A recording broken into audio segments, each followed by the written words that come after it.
عملت فيديو امبارح عن ارقام كده ليها علاقه بالتدمير اللي حصل في قطاع غزه، وكنت حابب ان انا اتكلم بشكل مباشر عن قد ايه ان في وتيره هدم منتظمه بتحصل في القطاع باستمرار. ولكن فوجئت ان في ناس بتقول تعليقات حسيت الصراحه ان هي ملهاش اي منطق او اي مكان في الموضوع اللي انا بتكلم فيه. اول حاجه الناس بتتكلم على موضوع الحرب وازاي ان مصر هتحارب بوضعها الحالي ده. انا بتكلم بعيدا خالص عن موضوع السياسه، برغم ان هو متصل بالموضوع، انه الحرب كده كده مفروضه على مصر ان عاجلا او اجلا، بمعنى انه التهجير ليه 3 سيناريوهات. اول حاجه ان هو يهجرهم بشكل كامل، يهجر اهالي القطاع واخواتنا في القطاع بشكل كامل، وده يعني اعتقد ان هو شبه مستحيل ان دوله تقبل انها تاخد هذا الكم من البشر وترحلهم من وطنهم، ده لو الناس اصلا قبلت. تاني حاجه انه جزء يقبل بالترحيل هروبا من الجحيم اللي هو عايش فيه وهيكون ليه كل المبررات، وجزء تاني يختار ان هو يقاوم ويتبقى، وده معناه ان هيفضل فيه اضطرابات باستمرار. الحاجه الثالثه ان هم يتزقوا عندك على الحدود وتحصل اشتباكات مسلحه ان عاجلا او اجلا. الحاجه الرابعه والاخيره ان هم لا قدر الله لا قدر الله ربنا يخيب ظننا ان هم يقدروا ان هم يسيطروا على كامل القطاع ويعملوا اباده بشكل كامل للناس دي، والباقي منهم يرحلوه. وده معناه ان اسرائيل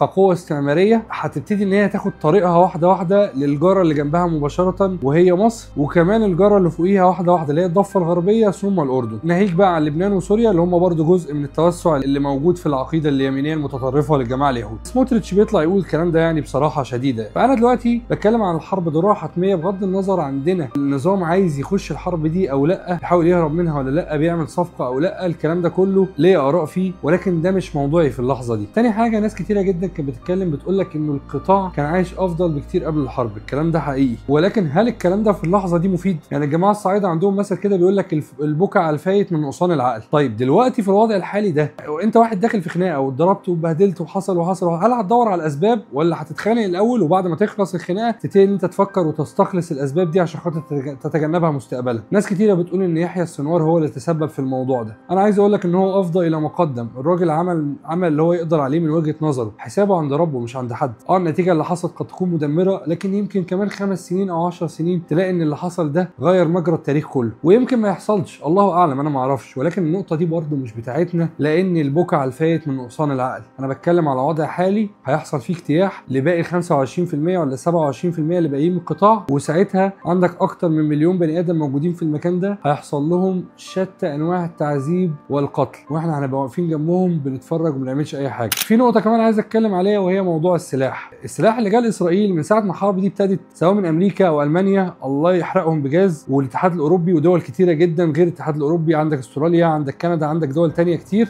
السلاح اللي جه من امريكا لوحدها قيمه المساعدات لوحدها في خلال السنتين دول تقترب من 39 مليار دولار. واخر فاتوره اتكلمت عليها في الفيديو اللي فات اللي ترامب وقع فيها ب 4 مليار مساعدات طارئه، كان المفروض ان الذخائر دي تتسلم في سنه 2026، لكن عشان تعرف قد ايه اليهود دايسين على كل حاجه ومسيطرين على النظام الامريكي، اتسلمت الذخيره دي او جزء كبير منها من مخازن السلاح الامريكيه نفسها، فاصبحت جزء من مخازن السلاح الامريكيه فاضيه، على اعتبار انه شركات السلاح هتبتدي ان هي تنتج السلاح ده وتحطه في مخازن السلاح بديلا عن الذخائر اللي طلعت. يعني امريكا ادت من لحمها الحي من الذخيره بتاعتها لاسرائيل، وبدات ان هي تكون قاعده بذخيره اقل، وده يعتبر خطر استراتيجي على امريكا في وقت زي ده ممكن يحصل فيه اي احتكاك مع الصين، مقابل بس ان اسرائيل تاخد السلاح ده وتروح تقتل بيه اخواتنا. طيب ده ليه بيحصل؟ عشان خاطر في حاجه اسمها المجمع الصناعي العسكري في امريكا، اعتقد بيسيطر على اكتر من نص الاقتصاد لو انا فاكر. المجمع الصناعي العسكري ده شركات السلاح بتنتج سلاح بتكسب كميه مكاسب مهوله من حروب زي دي، وشركات السلاح دي رؤوس الاموال واصحابها جزء كبير منهم يهود، فالجماعه دول بيكسبوا من كل الجوانب. يعني الحرب بتقوم، اسرائيل بتاخد مساعدات سلاح، امريكا بتنتج السلاح ده وبتحطه على المديونيه العامه بتاعتها، المديونيه العامه دي بتيجي على العالم كله بالدمار، العالم كله بيشيل وتيره التضخم دي او بيشيل نتيجه التضخم دي على دماغه وعلى كتفه، فيعتبر ان اليهود بيدفعوا تكلفه رمزيه جدا للحرب. بل ممكن اقول لك ان هم بيكسبوا اصلا من الحرب. ازاي يكونوا بيصرفوا المليارات دي كلها وبيكسبوا؟ عشان هم اللي عاملين السيستم، هم اللي بيصنعوا الاسلحه، بياخدوا تسهيلات ضريبيه رهيبه في امريكا، الشركات بتاعتهم اللي في امريكا، شركات بتصدر الاسلحه فبتكسب. ومن الناحيه الثانيه اي مشاكل بتحصل في الشركات دي الحكومه الامريكيه بتلحقها على طول، بتسلفها، بتديها برامج انعاش، بتديها قروض ميسره، وكل ده بيترحل على ايه؟ على الدين الخارجي الامريكي، والدين الخارجي الامريكي بيترحل على العالم كله. فخليك فاهم كويس قوي ان هم نفسهم بيصرفوا على نفسهم. حاجه كمان عايز اضيفها اخيره، وهو ان الناس بتقول ان غزه كانت كانت افضل قبل الحرب. غزه كانت افضل قبل الحرب، بس حط في اعتبارك كمان انه غزه معدل البطاله فيها كان يتعدى 50 ل 60% تقريبا. كميه البضائع اللي بتخش لغزه كانت حتى لو كانت كميه اكبر بس برضه كانت محصوره في نطاق معين. غزه كان فيها اكبر معدل كثافه سكانيه في العالم، لان معدل المواليد عندهم ما شاء الله كان كبير جدا، وده كان جزء من مقاومتهم للاحتلال. والوضع العام في غزه كان بيقول لك انه ان عاجلا او اجلا المدينه دي هيبقى فيها ضغط شديد جدا هيؤدي لانفجار. هم استبعوا الاحداث بقى، دي حاجه ترجع لهم، ده قرارهم الشخصي، محدش يقدر يحاسبهم، والقاعد لا يفتي المجاهد. احنا دلوقتي بنشتم في بعضنا ليه؟ كل واحد بيحاسب التاني، بيقول لك طب ده ليه حصل، طب ده ما حصلش. كل ده ملوش اي لازمه، لان زي ما جماعه الصعايده بيقولوا البكا على الفايت من نقصان العقل. الحاجه الاخيره اللي حابب اقولها، خليك عارف ومستعد كويس قوي انه ممكن حرب تحصل، يمكن كمان شهور، كمان سنه، كمان 2 3، لكن هي كده كده هتحصل. ده وعد ربنا وده اللي احنا مصدقين بيه، وده المنطقي ان هو يحصل لتصاعد احداث زي دي طال الزمن او قصر. الحاجه الاخيره اللي حابب اقولها لك انه المغول لما جم على حدود مصر، المغول ساعتها دولتهم كان عمرها حوالي 54 سنه، كانوا قوه مهيمنه على العالم لمده 54 سنه.